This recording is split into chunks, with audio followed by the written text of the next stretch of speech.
මම මේ ඉන්නේ අනුරාධපුර ප්‍රදේශයේ තියෙන ලස්සනම වැවක් ළඟ.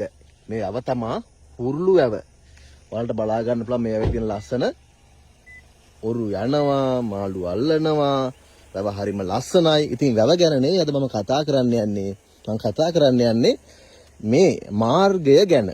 ගලෙන් බෙදුන වැව පටිකාර මඩුව යකල්ල. මේ මාර්ගය ඉතින් ප්‍රධාන පාරක්.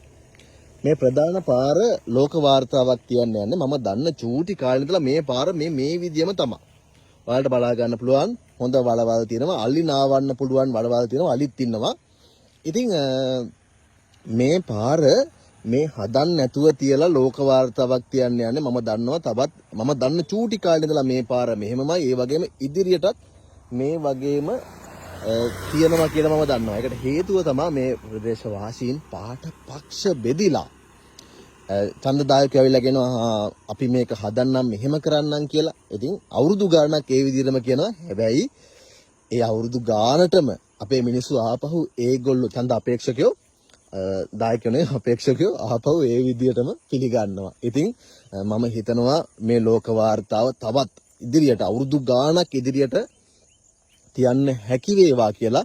දැන් සමහර විට හිතන ඇති දැන් මේක මේ ඉරිගේෂන් එකට අදාළ ඒ කියන්නේ වාරි මාර්ගයට අදාළ පාරක් වෙන්නේ නැති කියලා මේ පාර මෙතනින් එහාටත් මෙන්න මේ විදිහම තමයි. නැත්තම් මීටත් වඩා ලොකු වලවල් තියෙන වාහනයකට යන්න බෑ.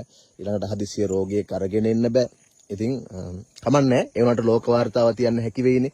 එහෙනම් තවත් අවුරුදු ගානනාවකින් තවත් වීඩියෝ එකක් අරන් එන්නම් මේ පාර ගැන. එහෙනම් ඔන්න වැවේ ලස්සන බලන්න, හරිම ලස්සන වැවක්.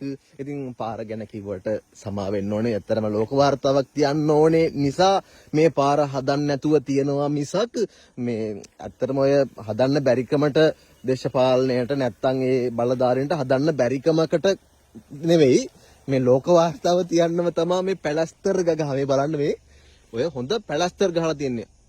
මේ තියෙන්නේ මේ විදිහට තියාගන්නේ ලෝක වාර්තාව තියන්න ඕනෙම නිසා. ඉතින් පුළුවන් නම් වීඩියෝ එක ෂෙයා කරන්න. එහෙනම් ගිහිල්ලා නම් ඔයාලට සුබ දවසක්. ඒ වගේම ලෝක වාර්තාව තියන්න හැකියි කියලා ප්‍රාර්ථනා කරනවා.